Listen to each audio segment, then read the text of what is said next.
It's one of the questions obviously I always get asked, how do I do my free kicks? But I always say, you know, all it is a lot of practice. You know, I could kick the ball quite well when I was quite young, when I was their age, but then I've sort of practiced and got a technique where it works for me and it works for the team that I'm playing in, because you know, when I do get a free kick I tend to hit the target or score a goal quite often.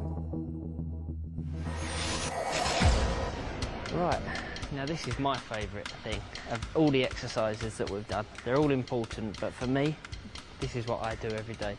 I bring footballs like this out in bags and I practice, say, 20, 30 free kicks every day. Practice, practice, practice. Even though people say that I can take a great free kick, I still want to get better and better. So I'll take one from here myself, and then we're going to take one from the middle and one from the other side. So I'll demonstrate maybe one or two.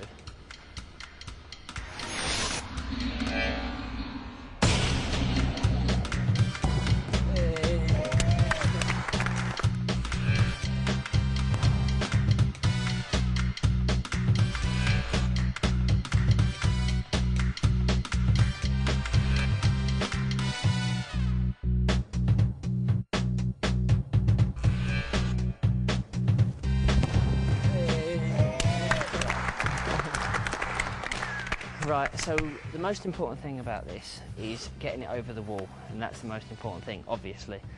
So if five right footers will say from here, if five of you want to get up.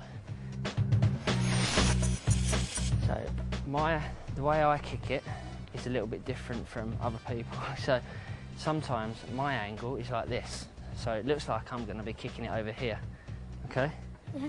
But if you come from this angle, yeah, a few steps back, and then you're aiming for the bottom left-hand corner or the top left-hand corner, yeah, over the wall with this part of the foot.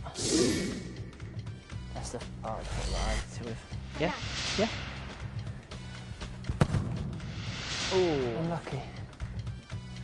Again, if you're comfortable with this angle, it's up to you, okay? And try and get it over the wall, this side of the foot. Okay.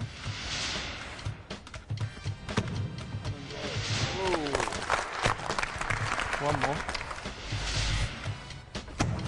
Oh, lucky. Great spin on the ball. Right, we're going to swap it to the middle now, so if you five sit down.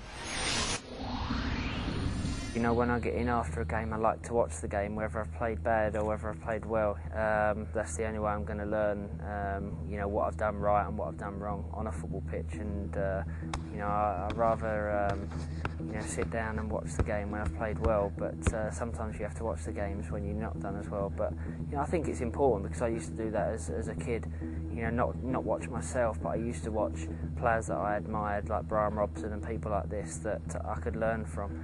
And I think it's very important, because, you know, there's certain games where, say the Greece game, where I scored the free kick to put us through to the World Cup, you know, I've watched that over and over and over again, you know.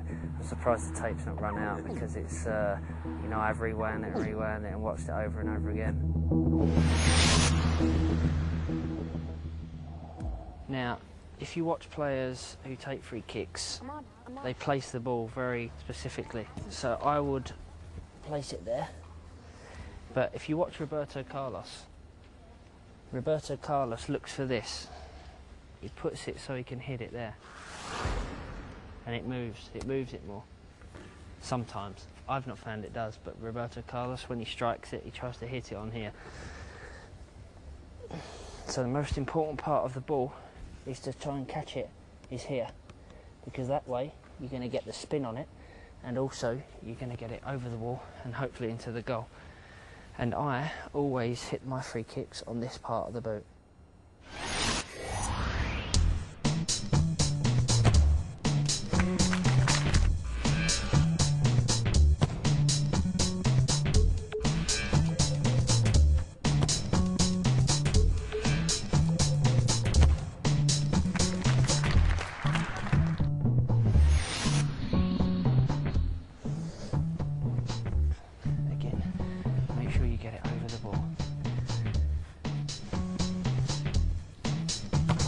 Good.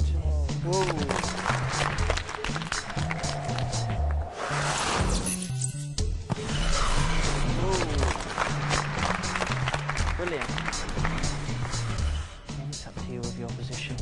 want to take it, but you're aiming for either corner. But as long as you get it over the wall, then you're always going to trouble your keeper. Okay. Oh, brilliant, unlucky. Now the left footers. My biggest secret is practice. That's all I ever do. That's all I ever wanted to do. Is get better at, you know, everything that I do on a football pitch. Right, so now we've done this for the left footers, but I'm a right footer, so I always take them from here and I either go to this corner or to this corner. And as I was explaining, the most important part to hit the ball with for me is this part. And the most important part of the ball is this part here. So you're getting under the ball and also you're getting the spin on the ball, which is important. But as long as you get over the wall, then it's perfect. So I'll try and demonstrate.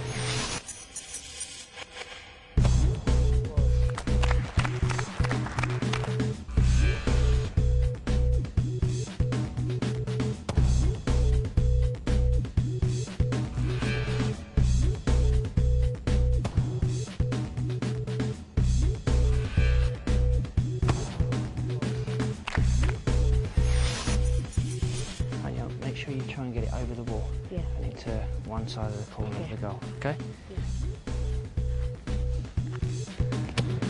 Good, perfect.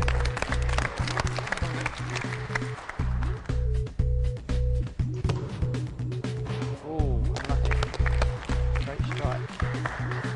Your position is okay there. You'll run up a little bit longer. That's it. And you're gonna, remember, hit it with this part and try and get under the ball and round it and get the spin on it. Yeah. Oh! What a free kick. Perfect.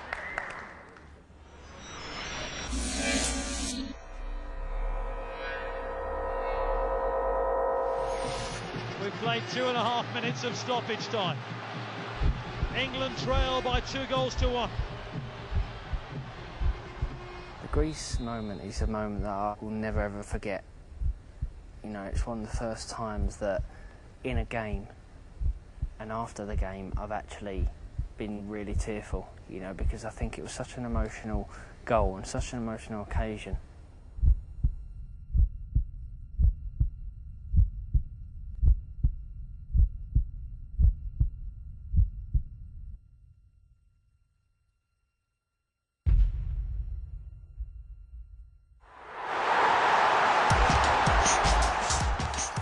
When that goal went in, you know, for me, the feeling is just something that I could never, ever explain.